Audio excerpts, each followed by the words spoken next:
Welcome back, everybody. Thank you for watching another video. Tonight we're going to have a look at this awesome knife from Lothar. This is the Phoenix.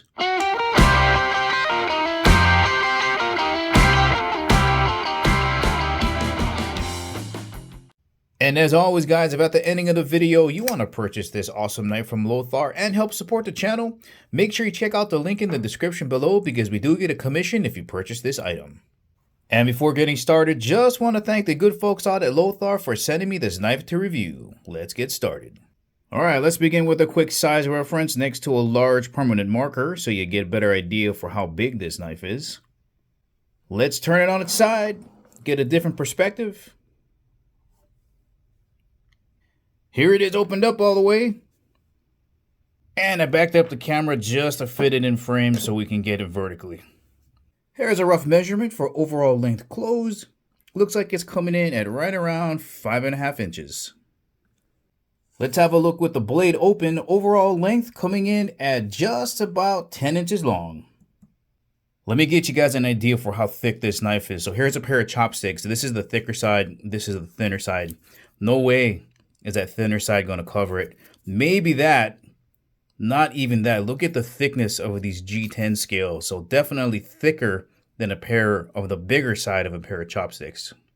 All right, let's get this on a ruler. And from the thickest point of the G10 to the thickest point, that's over 1/2 inch. That's 5/8. It is a chunker.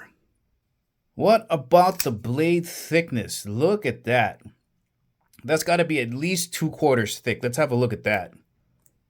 Yeah, I think that's actually a little bit bigger than 2/4, but that gives you an idea for the thickness of the blade. Let's have a closer look at this unique opening mechanism. Now, this is just a flipper, but there's dual arms in here, and you might be wondering why there's no jimping here.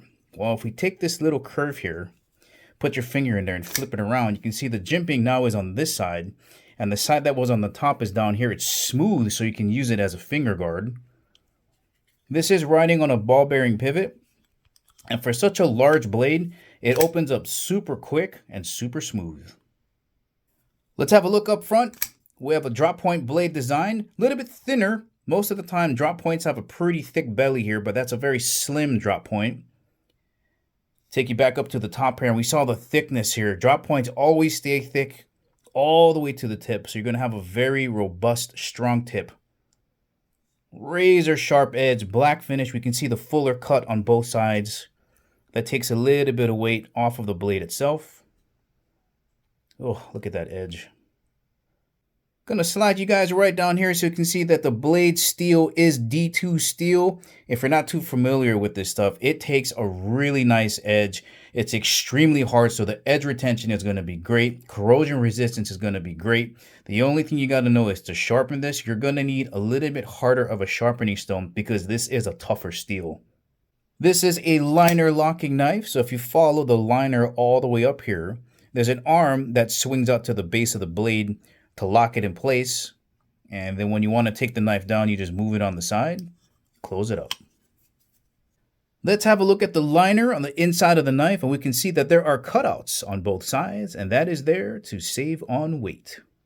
Let's have a closer look at these G10 scales. Look at the way it catches the light. It's brilliant. And if you're not familiar with G10, it does well in just about every weather condition. And I know this looks aggressive. The profile is bumpy, right? But the texturing is very smooth. So you don't have to worry about this tearing up your pocket. And look at how thick they are on both sides. It really does fill up the hand.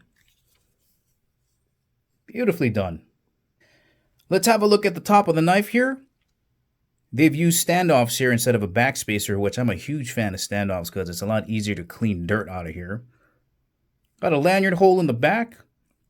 And they've included this really sweet lion head here. Check that out. And these are also torque screws. So if you wanted to take this knife apart and clean it and lubricate the pivot, you can absolutely do that. Let's have a look at the curves on this grip.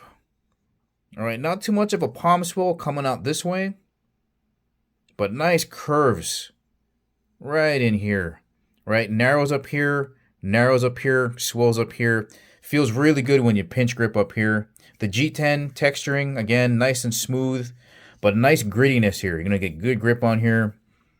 And the swell here just lets your fingers wrap right around here and into the fatty portion of your palm. Look at the massiveness of this grip. And again, I just want to bring in the marker to show you the size of this. So that plus that, 10 inches.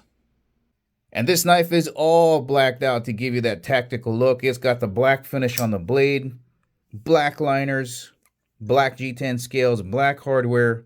Here's a look at the black pocket clip. Right, this is not reversible to the other side. There's no holes here. So it's right-handed carry only, tip-up carry. And here's a quick look at what this is going to look like when you stuff it in your pocket. Now, all of this looks good and sounds good, but all we really want to know is, how does this cut out of the box? That's sharp. No problem, guys. You can check that box. What about something thicker like some cardboard?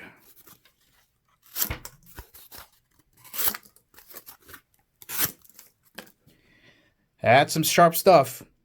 Once again, guys, this has been the Phoenix from Lothar. If you're looking for a large everyday carry knife that's got a razor sharp edge, is great for piercing and slicing, and most importantly, isn't going to break the bank, this might be a great option for you. Well, alright guys, this is the ending of the video. Remember, if you want to purchase this awesome knife from Lothar, make sure you check out the link in the description below. Thank you for watching. I'll catch you in the next video.